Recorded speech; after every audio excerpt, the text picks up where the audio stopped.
Mas vejam a lógica do porquê que tem que existir um critério. Porque como é que eu faço para saber se os espíritos estão falando a verdade ou não? E nota que não pode ser a boa intenção. Ah, mas ele está bem intencionado. Primeiro que eu não tenho como garantir que ele está bem intencionado. E segundo que mesmo bem intencionado, as pessoas podem errar. Então eu preciso de um critério. É muito interessante que quando a gente fala em Kardec, volta e meia aparecem pessoas nas nossas redes dizendo assim: a doutrina é dos espíritos, não é de Kardec. E eu sempre pergunto para as pessoas: bom, se a doutrina é dos espíritos, olha, presta bem atenção nisso. Se a doutrina é dos espíritos, quais espíritos? Porque eu tenho infinitos tipos de espíritos, cada um dizendo coisas diferentes um dos outros, contrário um dos outros. Se é dos espíritos, então qualquer coisa que um espírito disser é espiritismo. Se qualquer coisa que um espírito disser for espiritismo, se eu tiver um espírito que diz que Deus existe e um espírito disser que Deus não existe, a doutrina não é dos espíritos? E aí, como é que eu saio dessa dificuldade? Eu tenho um espírito que diz que a reencarnação existe, outro diz que não. Eu tenho um espírito que diz que existe vida em outros planetas, outro espírito diz que não. Eu tenho dois espíritos dizendo que são Jesus, dizendo coisas diferentes. E aí? Nota, é uma ingenuidade pensar, a doutrina é dos espíritos. Kardec foi um simples codificador. Porque ele desenvolve os critérios. Porque espíritos falando com a humanidade sempre houve e continua existindo. O André Luiz é um exemplo, ele é um espírito falando. Depois de Kardec. Mas a gente tem infinitas comunicações na história da humanidade de espíritos falando antes de Kardec, antes do Cristo. Qual é o diferencial do espiritismo? É que Kardec ele criou um critério de verdadeiro e falso e o melhor da história da humanidade. Por isso a autoridade da doutrina espírita. Os espíritos sempre falaram, sempre ditaram as suas ideias. Por que o espiritismo é especial e único?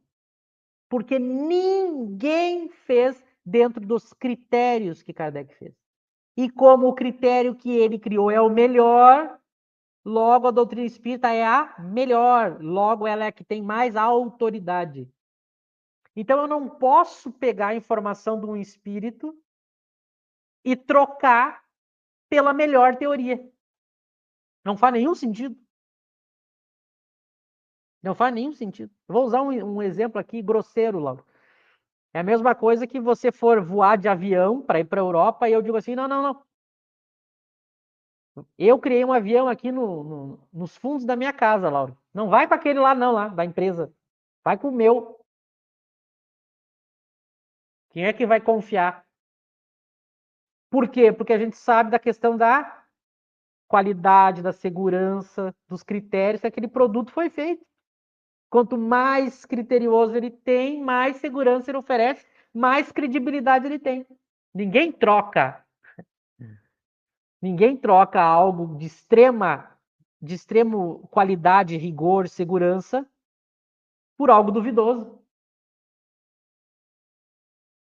Mas com o espiritismo a gente fez isso. As pessoas acham que eu posso trocar Kardec por André Luiz. As pessoas gostam mais do André Luiz do que de Kardec. Só que elas não sabem o tamanho do engano que é isso. Porque ninguém, eu repito, fez algo parecido com o que Kardec fez. Nem antes, nem durante e nem depois. Então, esse é o primeiro ponto, entender o que é esse critério.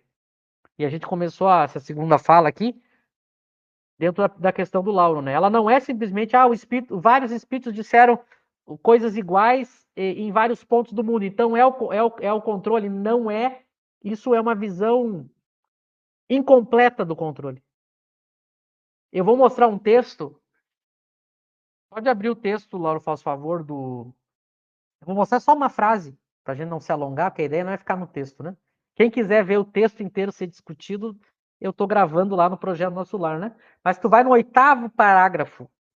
Pode descendo. O parágrafo que começa dizendo assim: a concordância no que ensinem os espíritos. Vamos indo lá. Pode ir indo que qualquer coisa eu te falo. É o próximo. Aí, ó. Deixa bem aí. Olha a frase que nós vamos ler. Kardec dizendo. Não é o Michel que está dizendo. Olha o que o Kardec diz nessa primeira frase desse parágrafo. A concordância no que ensinem os espíritos é, pois, a melhor comprovação. Então, aqui está provado aquilo que eu falei antes. O critério que Kardec usou é o melhor. Esse é o primeiro ponto. Está aqui o texto Kardec dizendo isso. Mas aí vem a segunda frase, que é também o que eu estava falando antes, e que eu quero mostrar para vocês, que é Kardec dizendo. Importa, no entanto, que ela quem? A concordância, se dê em determinadas condições. Então, peguem essas duas informações. A concordância, ela tem que se dar em determinadas condições. Significa que, fora dessas condições, não vale. Então, não é simplesmente uma generalidade de opiniões. Ela tem que estar dentro de determinadas condições. E somente assim ela é a melhor. Então, se não tiver nas condições, não vale. E é pior. Olha que interessante. Por isso que eu digo, essas frasezinhas que estão no texto, que o movimento espírita não lê, não presta atenção. E aí fica escrevendo texto contra. Então, para a gente partir para a próxima reflexão, e eu vou passar a palavra para ti de novo, notem duas informações que eu estou mostrando Kardec dizer. Que ela tem que se dar em determinadas condições, então não é de qualquer jeito, e que ela, do jeito que Kardec apresenta, é a melhor. Cabe a quem achar que não é apresentar uma melhor. Eu passo para ti para a gente continuar refletindo. Beleza. Bom, então você já começou a colocar dúvidas, porque até então, né, ninguém ainda tinha prestado atenção. Quando eu digo ninguém, pessoal, né, compreendam que a quem ainda não fez um estudo profundo sobre o controle universal. É preciso fazer esse estudo profundo. Tá, Michel, mas aí nós temos um problema. Mas e aqueles médiums chamados missionários que encarnaram com uma missão de poder transmitir o pensamento dos espíritos, né? E eu digo agora nos nossos tempos aí, no século XX e para cá, como que fica? Esses médios, então, eles não devem ter sido enganados, ou eu estou errado? Talvez não há necessidade mais desse controle universal, porque são médios missionários. Esse raciocínio está correto?